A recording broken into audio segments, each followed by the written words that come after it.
Assalamualaikum warahmatullahi wabarakatuh. Ya, perkenalkan saya Adam Ilmuti Alivino dari program studi Teknik Sistem Tenaga 2020. Saya akan mempresentasikan proses pemeliharaan kubikel tegangan menengah 20 kV di PT PLN Persero UP2D Jawa Timur. Yang pertama, sebelum saya menjelaskan tentang pemeliharaan, saya akan menjelaskan terlebih dahulu apa itu kubikel tegangan menengah 20 kV. Ya, kubikel tegangan menengah 20 kV adalah seperangkat perlengkapan listrik yang dipasang pada gardu induk dan gardu distribusi atau gardu hubung yang terletak di bawah, yang berfungsi sebagai pembagi, pemutus, penghubung, kontrol, dan pengaman dari sistem penyaluran tenaga listrik tegangan menengah 20 kV. Kubikel tegangan menengah 20 kV memiliki peranan penting dalam penyaluran tenaga listrik, yaitu distribusi tenaga listrik dengan baik untuk para konsumen atau penyulang, dan memiliki tingkat keamanan yang relatif tinggi dikarenakan memiliki komponen-komponen maupun subkomponen yang memiliki proteksi dan kontrol terhadap segala gangguan maupun kelainan.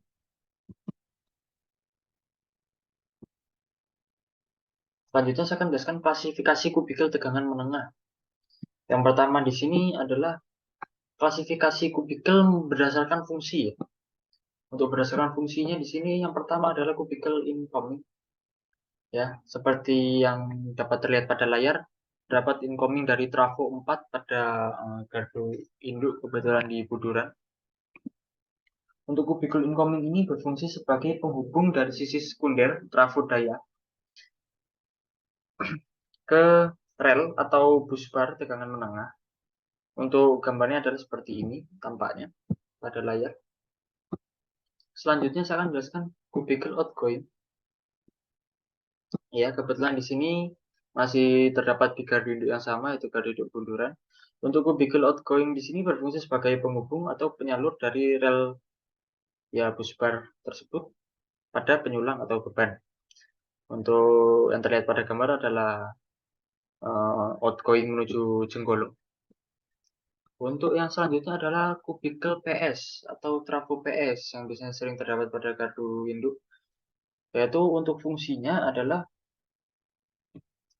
sebagai penghubung dari rel ke beban pemakaian gardu induk. Jadi bisa dikatakan bahwa pemakaian sendiri yang dimaksud adalah pemakaian pada gardu induk tersebut. Dan juga untuk yang selanjutnya, saya menjelaskan tentang kubikel PT. Mohon maaf, maksudnya adalah kubikel PT. Di sini terdapat PT di gardu induk terdapat beberapa PT. Salah satunya adalah di sini PT2 yang saya cantumkan, yaitu PT dari Trafo 2 atau Transformator 2. Untuk kubikel PT sendiri berfungsi sebagai sarana pengukuran dan pengaman. Ya. Untuk perbedaannya dengan kubikel PT yang telah dilengkapi dengan LA, di sini dapat terlihat PT/LA atau Lightning Arrester, adalah dia sudah memiliki pengaman berupa Lightning Arrester tersebut yang berfungsi sebagai pengaman tegangan lebih akibat surya petir dan surya hubung. Lalu untuk yang saya akan selanjutkan setelahnya adalah kubikel kopel. Nah, untuk kubikel kopel ini terdapat beberapa variasi sebetulnya. Seperti untuk yang sebelum-sebelumnya ada kubikel pasteurizer, kubikel busti, dan yang terakhir ini kubikel kopel yang digunakan karena lebih kompleks dari yang sebelum-sebelumnya. Lebih kompleksnya apa? Karena dia tidak perlu memutus arus gangguan kepada trafo selanjutnya ya, atau incoming. Ini di sini terdapat kubikel kopel ke 536. Yang dimaksud 536 adalah kubikel kopel 4 ini akan terhubung ke kubikel 5, kubikel 3 atau 6 selagi di paralelkan. Namun untuk berlangsungnya paralel tidak boleh lama-lama, karena kan dapat membahayakan. Lalu yang ini tidak perlu saya jelaskan karena untuk penjelasannya hampir sama seperti kubikel kopel. Lalu ada kubikel untuk berdasarkan jenis kubikel cross type, yaitu yang peletakannya adalah di dalam seperti ini, di dalam kompartemen. Untuk kubikel Wolfstack ini, kondisinya relnya tertutup atau bisa dibilang bus bar yang terdapat pada kubikel itu terletak di dalam kompartemen ya. Dan ini lebih aman karena tidak bersentuhan langsung dengan debu dan udara sekitar, bahkan untuk proses pemeliharaan ini menjadi lebih aman dikarenakan tidak memiliki kontak secara langsung ya, karena memang berbahaya untuk tegangan menengah ini. Dan didesain untuk display-nya sendiri adalah rack in atau rack out yang dapat memudahkan mengeluarkan komponen di bawahnya. Yaitu selanjutnya adalah kubikel open type. Nah, seperti ini yang saya tunjukkan pada gambar ini adalah yang tipe relnya di atas atau bus barnya di atas. Ya, ini untuk dikatakan sedikit berbahaya karena tidak ada pengaman secara langsung ke atas untuk bus bar peletakan di atas ini.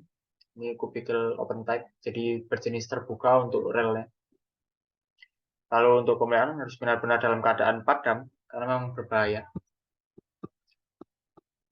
Lalu untuk berdasarkan konstruksi rel, di sini adalah posisi rel. Rel yang dimaksud adalah bus bar. Ini yang posisi rel di atas, seperti ini. Posisi rel di atas ini didesain lebih memudahkan untuk penyaluran antara kubikel dibandingkan dengan yang, mohon maaf, selanjutnya adalah posisi rel di bawah.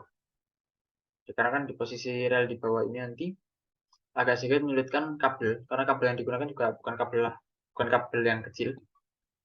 Lalu yang selanjutnya akan saya jelaskan adalah penempatan. Itu ada yang ditempatkan di dalam seperti ini. Biasanya ditempatkan di gardu-gardu induk yang terdapat ruang sel 20 kV atau biasanya disebut dengan ruang harvester seperti ini.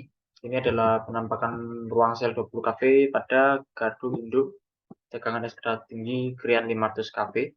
Dan yang kedua ini adalah outdoor. Mohon maaf untuk gambarnya sendiri ini saya ambil dari buku PT Padang Persero dikarenakan saya belum pernah mengikuti pemeliharaan yang terdapat kubikel outdoor karena sekarang sudah didesain untuk indoor semua. Ya, yang selanjutnya saya akan jelaskan adalah komponen kubikel. Untuk komponen kubikel seperti yang terlihat pada gambar di sini, ya, bisa terlihat yaitu adalah ada kompartemen, yaitu ada isolatornya, dropper, juga ada rel busbar dan lain-lain ya, dapat terlihat pada gambar. Lalu ada komponen yang pertama yang saya jelaskan adalah kompartemen. Kompartemen ini merupakan rumah dari komponen-komponen yang ada di dalamnya seperti terminal penghubung, PMT, MT yang serupa dengan CP, LBS, TMS, namun sekarang banyak digunakan PMT, transformator arus atau current transformer CT, transformer tegangan atau power transformer PT atau VT, peralatan mekanis dan segala instalasi tegangan menengah hingga tegangan rendah, sehingga tidak membahayakan operator terhadap adanya sentuhan langsung ke bagian-bagian yang bertegangan. Kompartemen ini juga berupa lemari atau kotak yang terbuat dari plat baja seperti kita lihat pada gambar yang terbagi menjadi dua bagian. Untuk beberapa bisa dapat terbagi menjadi 3 bagian untuk peletakannya tergantung pada pabrik yang mengeluarkan. Yaitu untuk yang tertera pada gambar adalah terdapat busbar di atas, di bagian belakang, di depan adalah bagian wiring, dan yang di bawah adalah PMT dan juga terminal penghubung dengan CT dan PT atau VT. Lalu yang kedua adalah pemutus tenaga. Ya, pemutus tenaga yang terpasang pada kompartemen ini terpasang withdrawable atau didesain untuk mudah mengeluarkan atau memasukkan untuk mekanik penggeraknya. Lalu PMT ini adalah saklar yang digunakan untuk menghubungkan atau memutuskan arus. Ya, serupa dengan saklar namun ini untuk tegangan menengah dan untuk penyaluran atau pendistribusian tenaga listrik. Lalu untuk berdasarkan media pemadamnya ini, pemutus tenaga ini dapat dibedakan menjadi 3, yaitu pemutus tenaga minyak sedikit, mohon maaf, pemutus tenaga minyak sedikit atau low oil circuit breaker, seperti tertera pada gambar. Untuk peletakan minyaknya adalah di sebelah sini. Namun ini sudah jarang ditemui, termasuk yang untuk PMT gas SF6 ini juga sudah jarang ditemui. Untuk peletakan gasnya ada di sebelah sini. Lalu yang selanjutnya adalah PMT pemutus tenaga. Ini dibuat ruang vakum ya. Untuk vakumnya terdapat di sini. Ini biasanya dilakukan tahanan vakum untuk pengujian. Nah, di sini lebih aman digunakan karena apa? Karena untuk pemeliharaannya juga lebih mudah. Di sini menguji menggunakan uji tahanan vakum ya. Untuk yang lain ini perlu pemeliharaan yang lebih baik seperti menambah oli, dan itu juga untuk sesuai namanya minyak sedikit, berarti untuk takarannya tidak boleh asal. Dan untuk yang gas SF6 ini sedikit membuat polusi ya. Nah, untuk PMT sendiri ini bertegangan, maka bertutup dengan pelindung metal yang ditanahkan. Jadi ada pentanahan di sana untuk menjamin agar operator atau pengawas dan pelaksana pemeliharaan aman selama mengoperasikan. Dan untuk proses dari keluar masuknya PMT ke kubikel ini harus dilakukan secara berurutan benar dan dicek untuk setiap langkah ya, agar aman dan selamat. Lalu selanjutnya adalah pemisah. Pemisah ini untuk PMT yang didesain sekarang atau didesain indoor ya, di dalam sudah menjadi satu dengan PMT untuk bentuknya ya. Kalau untuk fungsinya memang terbagi menjadi dua, yaitu pemisah ini sebagai tanah dan juga rel. Untuk yang tanah berfungsi pengaman dan pengaman petugas yang akan bekerja agar aman terhadap tegangan sisa dan tegangan induksi. Nah, ini untuk yang pemisah rel untuk pelindung terhadap peralatan ya. Jadi perbedaannya terletak di situ dan diposisikan rack out atau sedikit keluar dari kubikel karena terletak di bagian bawah. Untuk yang selanjutnya akan saya jelaskan adalah bus tegangan menengah ini atau bisa disebut dengan rel. Bus tegangan menengah 20 kV atau rel berfungsi sebagai penghubung antara kabel masuk dengan beberapa penyulang. Penyulang tersebut adalah kubikel yang lain, mungkin kubikel outgoing ya. Bus tegangan menengah ini terbuat dari tembaga atau aluminium dengan bentuk sesuai dengan desain dari masing-masing pabrik ya. Terlihat pada gambar itu adalah bus tegangan menengah, dan ini kebetulan peletakannya adalah rel di atas ya. Untuk beberapa desain pipanya adalah pipa tembaga, pipa setengah bulat tembaga, dan plat pejal. Lalu selanjutnya untuk yang transformator arus.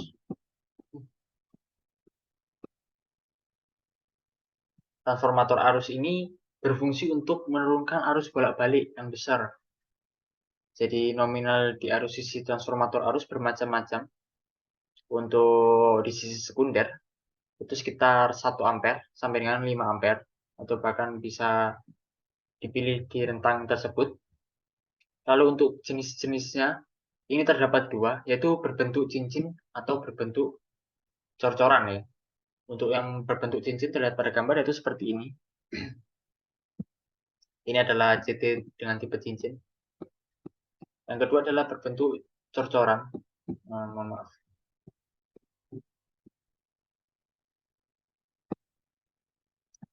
Ini berbentuk cor-coran seperti ini. Dan yang digunakan di beberapa gardu induk ini masih bervariasi ya. Masing-masing untuk tipe cincin dan juga cor-coran tadi masih ada yang dipergunakan. Lalu untuk transformator tegangan ini terlihat pada gambar ini yang dilengkapi dengan pelebur atau fuse. Untuk transformator tegangan atau VT atau sering ditemui dengan nama tersebut ya, memiliki fungsi untuk menurunkan tegangan tinggi atau menengah bolak-balik menjadi tegangan rendah sesuai dengan tegangan nominal instrumen. Pemasangan transformator ini bisa pada kubikel sendiri atau pada kubikel incoming ya. Jadi yang dimaksud pemasangan pada kubikel tersebut adalah di bagian bawah, terletak pada di dekat CT yang tadi saya sebutkan. Untuk yang terletak pada kubikel tersendiri atau kubikel incoming ini yang dimaksud adalah kubikel PT yang sudah saya jelaskan pada jenis-jenis kubikel PT atau PTLA yang sudah saya jelaskan, dan itu tergantung dari desain yang ada. Nah, trafo tegangan pada kubikel ini umumnya berbentuk cor-coran atau case resin ya. Untuk perbandingan transformasi atau rasionya dapat terlihat pada layar, yaitu 20.000 volt atau 20 kV berbanding 100 volt, atau juga 20.000 akar 3 dan segala macamnya. Lalu untuk bagian-bagian utamanya adalah kumparan primer, kumparan sekunder, terminal primer, terminal sekunder, dan juga inti besi ya.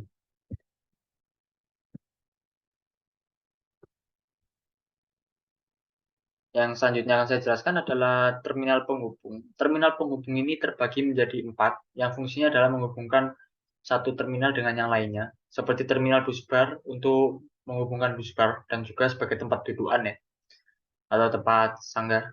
Untuk terminal kabel menghubungkan penghubung kabel incoming dan outgoing atau bagian masuk dan bagian keluar.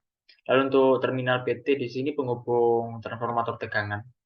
Lalu yang terminal CT juga untuk menghubungkan transformator arus. Lalu yang tertera pada gambar ini adalah terminal penghubung yang terletak pada PMT ya. Jadi di sini terletaknya adalah di belakang PMT yang menghubungkan dengan busbar. Jadi yang tertera pada poin A yaitu terminal busbar. Lalu yang selanjutnya saya akan jelaskan adalah lampu indikator. Lampu indikator seperti ini dirancang DC. Lalu untuk selanjutnya ini terdapat pemanas atau heater. Heater ini berguna untuk menjaga kelembapan dan juga suhu pada kubikel, dan juga mengurangi efek dari virus dan bakteri ya pada terminal. Umumnya untuk spesifikasinya sebagai berikut, yaitu berbahan dasar stainless steel, diameter pipanya 8 mm dengan panjang pipa 30 cm. Untuk tegangannya digunakan adalah 230 volt DC. Untuk tegangan ini perlu hati-hati karena penggunaannya adalah DC bukan AC.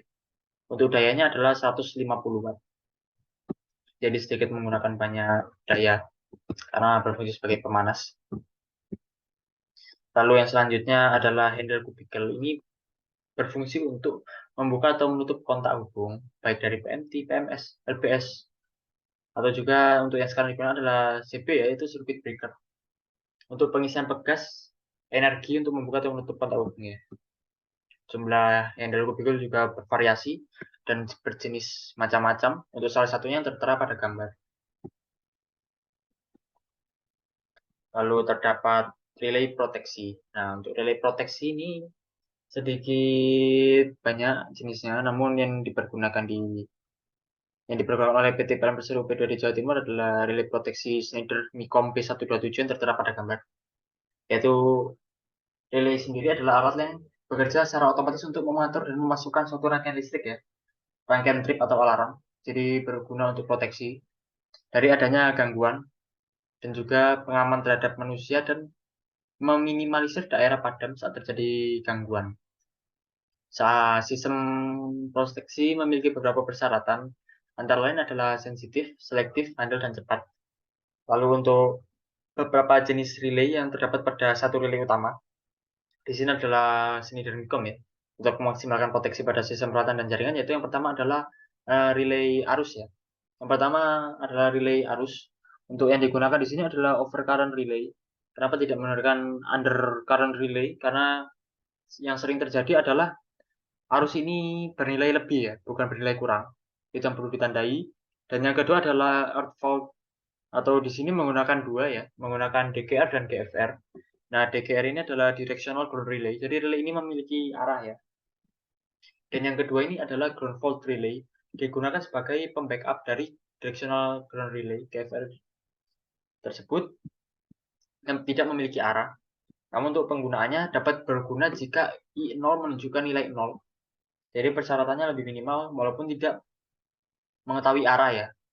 Jadi masing-masing memiliki kelebihan dan kekurangan.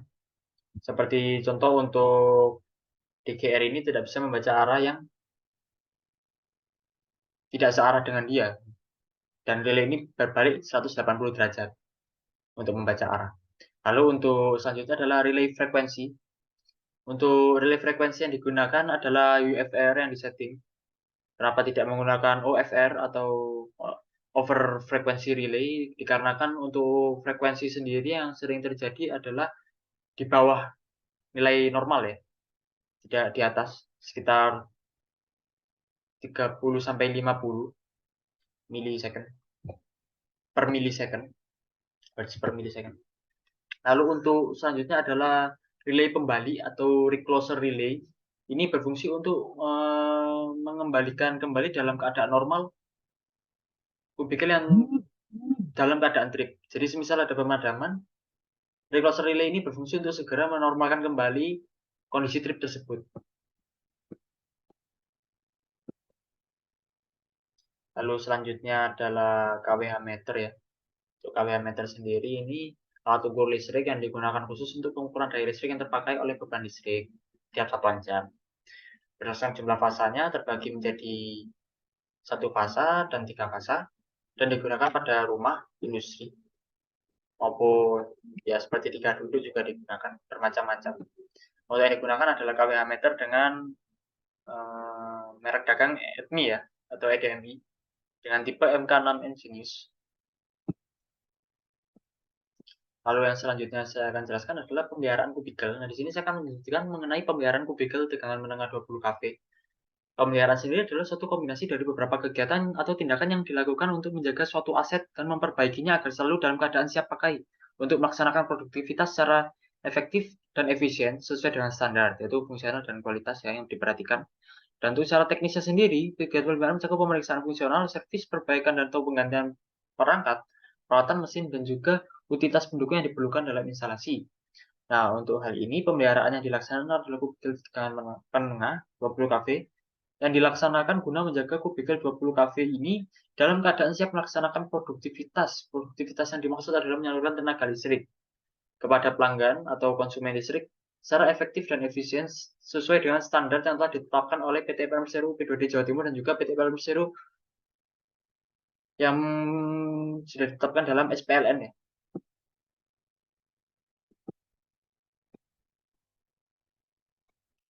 Lalu selanjutnya adalah prosedur pemeliharaan kubikel tegangan menengah 20 kV. Untuk prosedurnya adalah sebagai berikut, yaitu seperti yang pertama adalah tim leader pemeliharaan atau SPP, membuat rencana volume dan lokasi tentang jadwal pemeliharaan yang diserahkan pada asmen pemeliharaan.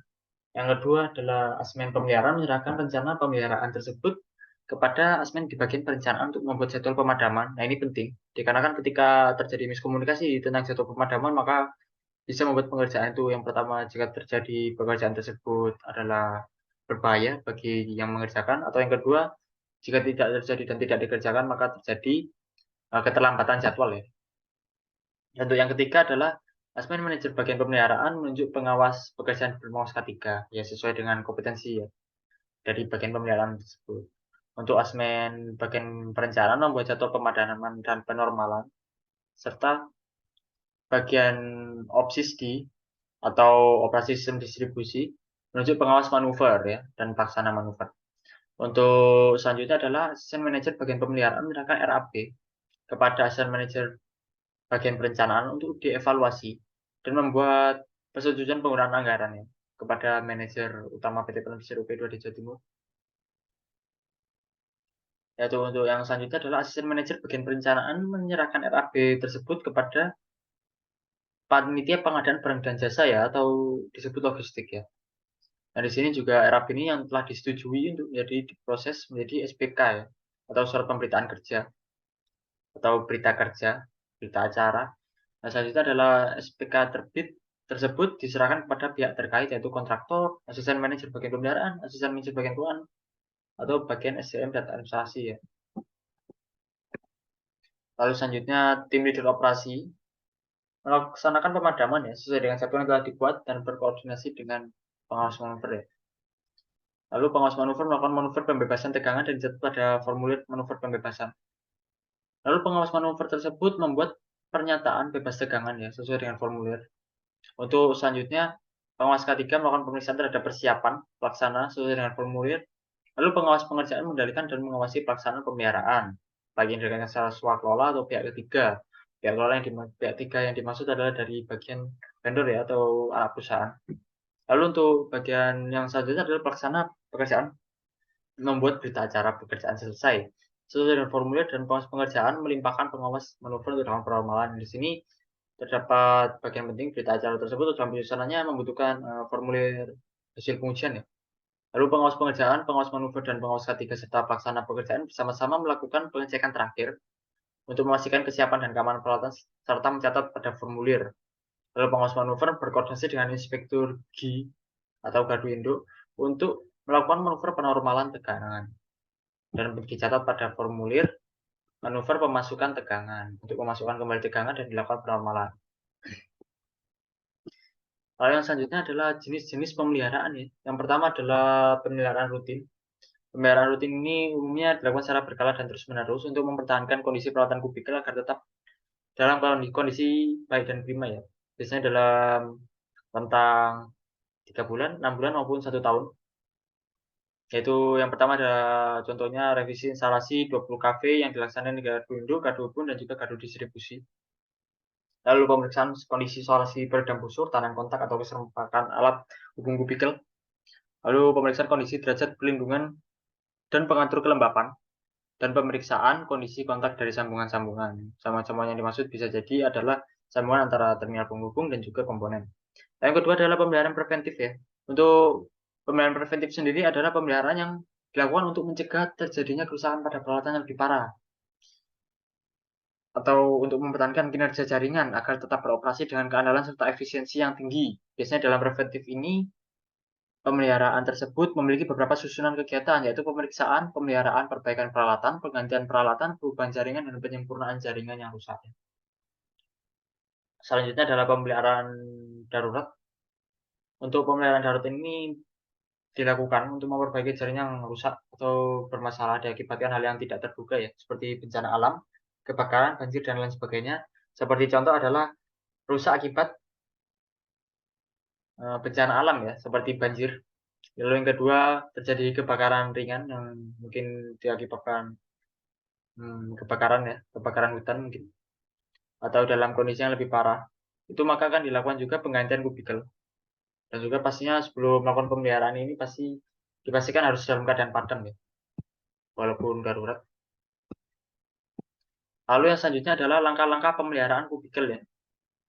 Nah, untuk langkah-langkahnya sendiri adalah sebagai berikut seperti tertera pada gambar dan tertera pada diagram alir. Yaitu yang pertama adalah briefing safety dan pengecekan K3 ya. Untuk keselamatan dan kesehatan kerja yang digunakan oleh para pelaksana apakah sudah memenuhi persyaratan dan prosedur yang telah ditetapkan. Lalu yang kedua adalah menyiapkan peralatan dan seluruh kelengkapan yang diperlukan selama melaksanakan pemeliharaan, baik dari itu alat uji maupun yang lain. Lalu yang selanjutnya adalah pembersihan ya, pembersihan kubikel dan lorong komponen kubikel. Biasanya untuk komponen yang dikeluarkan adalah PMT-nya ya, PMT, PMS, LBS atau CB ya, circuit breaker. Dan untuk pemeliharaan dari PMT ini yang dilakukan adalah yang pertama juga membersihkan bagian PMT-nya. Lalu yang kedua adalah pemeriksaan celah gap atau kontak trip. Lalu memeriksa kerapatan baut atau kekencangan baut ya. Yang kedua adalah pemeriksaan mekanik untuk tripping coil. Dan yang selanjutnya adalah pengujian tahanan isolasi. Yang ini penting untuk mengetahui nilai isolasi yang dapat dilakukan oleh PMT tersebut ya. Dan yang kedua adalah pengujian tahanan kontak PMT untuk pemeliharaan PMT ini. Serta ada karena dari yang digunakan adalah PMT tipe vakum, maka digunakan pengujian tahanan vakum ya, atau vakum test. Lalu yang selanjutnya untuk pengujian komponen kubikel ini adalah pengujian beberapa tersebut, salah satu tadi yang sudah saya sebutkan yaitu PMT. Maka yang lain ada seperti relay. Nah, untuk pengujian relay ini yang dilakukan ya pemeriksaan relay utama seperti tampilan, wiring, atau juga dari tripnya ya, kondisi tripnya. Apakah sesuai dengan yang diharapkan? Itu sekitar beberapa milisecond. Sekitar 0,1 milisecond. Lalu untuk pengujian relay yang ada di dalam relay utama, seperti pengujian OCR, yaitu pengujian overcurrent relay, earth fault, yaitu ada DGR, directional ground relay, dan DFR, yaitu ground fault relay. Yang selanjutnya adalah pengujian UFR, yaitu under frequency relay, dan juga recloser relay ya, atau relay penutup balik otomatis.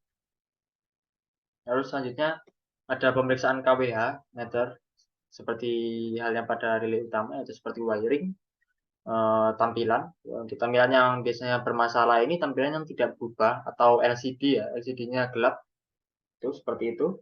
Lalu ada yang terakhir adalah pengujian ini pengujian pentanan ya, untuk mengetahui nilai pentanan dari kubikel di gardu tersebut ya.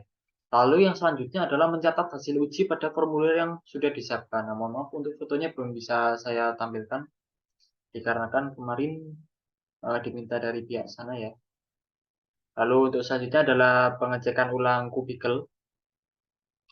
Untuk pengecekan ulang kubikel ini kita harus benar-benar memastikan apakah kubikel ini sudah benar-benar dalam kondisi prima ya. Lalu setelah itu kita melaporkan hasil pemeliharaan tersebut pada dispatcher UP2D Jawa Timur ya, pada bagian FASOP atau fasilitas operasi. Dan apabila terdeteksi berjalan dengan baik, maka pemeliharaan selesai dan akan dilakukan penormalan. Namun apabila terdeteksi mengalami gangguan atau biasanya terjadi adalah salah satunya nilai dari tegangan yang sudah dimasukkan atau yang terdeteksi dari PMT biasanya terjadi dua hal, yaitu yang terdeteksi dari relay atau yang terbaca dari PMT ini berbeda dengan yang masuk ke SCADA ya. Lalu akan mengulangi proses tahap pengujian tersebut dan juga memeriksa kembali. Lalu yang selanjutnya jika sudah dinyatakan selesai maka kita dapat mengemas kembali barang dan peralatan yang telah selesai dipergunakan. Lalu selanjutnya adalah membersihkan ruang sel 20 kV atau ruang harvester hingga keadaan bersih seperti sedia kala ya. Dikarenakan itu sudah menjadi prosedur pengerjaan, sudah ditetapkan. Untuk keselamatan dan kesehatan kerja pemeliharaan kubikel tegangan menengah 20 kV atau K3-nya, itu menggunakan APD ya, untuk menjaga keselamatan tenaga kerja seperti menggunakan sepatu safety, pakaian safety, sarung tangan safety 20 kV ya, dan helm K3 ya, untuk sepatu dan sarung sebagai isolator dan juga untuk helm untuk pelindung kepala dari timpaan barang-barang ya. Untuk yang kedua adalah menyiapkan kotak P3K, yaitu pertolongan pertama pada kecelakaan. Ini penting. Biasanya terjadi kecelakaan yang tidak terduga. Karena kan barang-barang di sana juga dalam keadaan terbuka di bagian plat ya. Jadi sedikit tajam. Jadi perlu hati-hati. Dan yang kedua adalah, yang ketiga adalah menyiapkan alkohol 96 supaya sterilisasi jika terjadi luka. Dan alkohol 96% ini juga dapat digunakan sebagai pembersih ya, karena alkohol diketahui dapat membersihkan kuman ya. Jadi fungsi heater tadi juga tertolong dengan alkohol ini selama pemeliharaan untuk membunuh bakteri dan virus. Lalu selanjutnya adalah menyiapkan APAR ya di nomor 4. APAR ini alat pemadam api ringan. Jadi untuk kejadian yang tidak diharapkan seperti kebakaran kita dapat menanggulanginya dengan alat pemadam api ringan. Selanjutnya adalah menyiapkan electrical contact cleaner ya seperti biasa untuk membersihkan. Biasanya jika tidak ada tetap digantikan dengan alkohol 96%. Lalu selanjutnya adalah memasang rambut tegangan tinggi. Mohon maaf, fotonya belum terlampir. Untuk rambut tegangan tinggi sendiri biasanya terpasang pada salah satu kubikel, di mana kubikel tersebut tidak dalam kondisi pemeliharaan ya. Jadi biasanya dalam pemeliharaan itu terjadi untuk beberapa penyulang. Untuk penyulang tersebut berarti tidak dalam keadaan pemeliharaan, berarti tidak dalam keadaan padam. Jadi perlu dipasang rambut tegangan tinggi. Untuk tidak ada misinformasi ya, seperti hanya dalam kubikel yang tidak padam tersebut dibongkar atau dipegang, karena terdapat jarak aman juga sekitar 20-30 cm dari pintu kompartemen.